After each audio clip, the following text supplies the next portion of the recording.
Hey, boys and girls, it is time for our next virtual writing lesson in e-learning.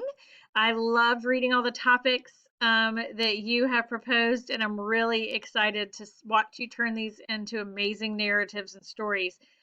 The best part is when you're finished with this, you'll have the story documented for the rest of your lives, which is pretty awesome. So today we're going to talk about putting events in sequential order. And so I want you to remember, what's another word for sequential? We know sequential has to do with the sequence of things because we can see that sequence. We can kind of see that right there in our word, right? How it looks like sequence. So we're putting things in sequential order. And another word for sequential order is chronological order, right? We're putting them in the order that they happened, in that time order. This may or may not be the way that you write your story. Remember, we've talked about you might start with that climax and then work backwards and go back to the beginning and then go up to the rest of your story. You may start with how the resolution and then go back and tell it. But for right now, it's really important that you get your ideas down and start getting them organized in the order that they happened, okay? And the sequential or chronological order that the story happened. That way, as you start to develop this into a full story, you have this chronological list that we're talking about right here. You have this to reference, to look back at, to help you guide you in your story, okay?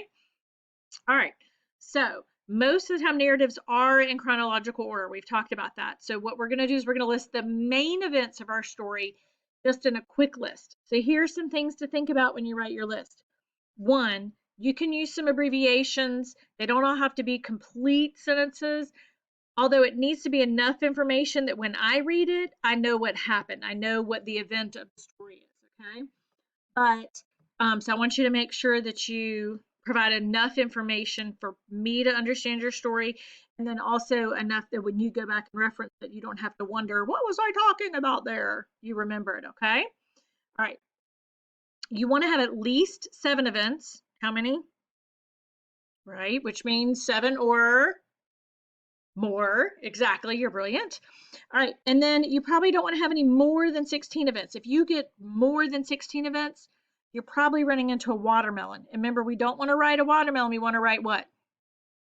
A seed, right? We need that seed story. That's what we've worked on finding. So you want to make sure your story has 7 at the least and 16 at the most, the number of events in your story.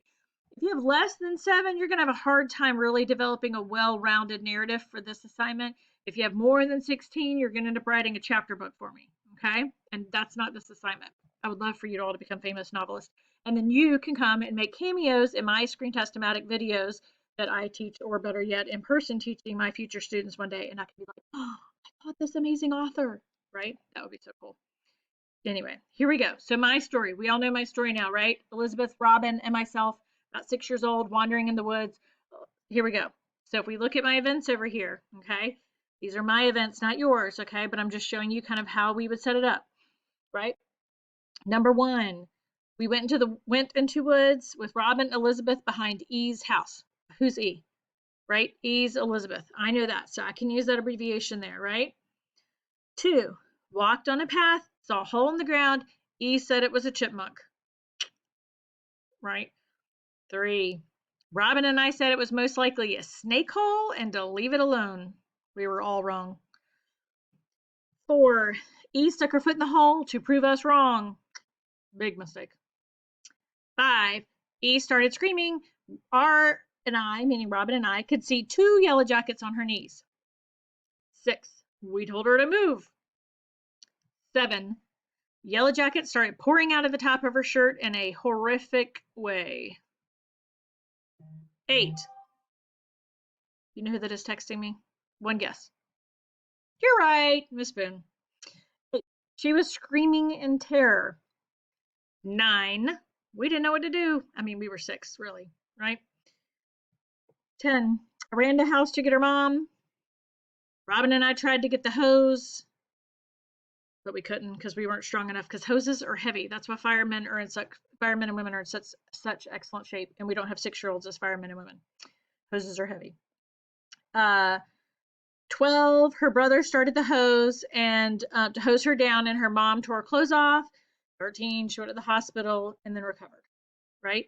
So those are my events of my story. Now I could take this and I could even print it out if I wanted, so I could have it sitting next to me, and I could use this to help me then take my story and start developing it into paragraphs and sentences where I'm going to use imagery and some dialogue and some of those things we've talked about, right? Okay, so I'm still drinking coffee just like always, and look at my mug. It's pretty funny. See? Can y'all see that? Someone used the wrong your, and they fixed it. You're perfect. Guys, y'all are amazing, and you're going to be fabulous writers, and I can't wait to read these stories. I hope you can find a cozy, creative spot where you can start thinking through this process, think through the steps. If you need to draw it out or scribble it out somewhere on a sheet of paper, make post-it notes and hang them up in order, whatever works for you, okay? But when you're done, when you start to get things in order, then you're going to list them out here. Now imagine, oh my gosh, I totally forgot about this step, whatever. And let's say that it was, I'm going to make something up here, right? Let me see.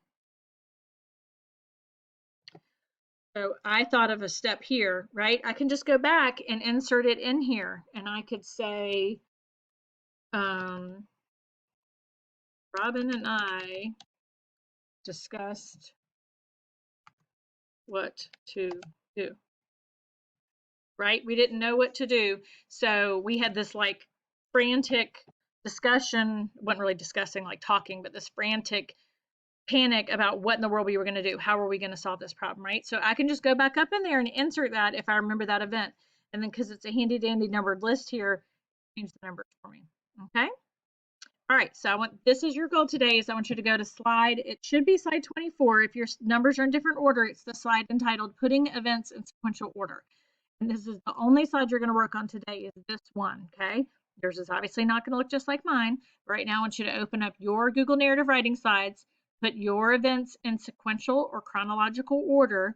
Remember, you can use some abbreviations or shorter. If you can't get it to fit on this slide, then here's what you do. You come up here where it says slide, right? And you're going to click new slide. And then it will give you a new slide right down here, and you can just continue on to the next page, and it will insert that right below this one if you need more than one slide to do that, okay? All right, boys and girls, have a great time. Remember to share it with me when you're done. That way I know you've done your work for today, and I will go ahead and grade it. Y'all have an awesome afternoon, and I can't wait to read what you've written. Take care, guys.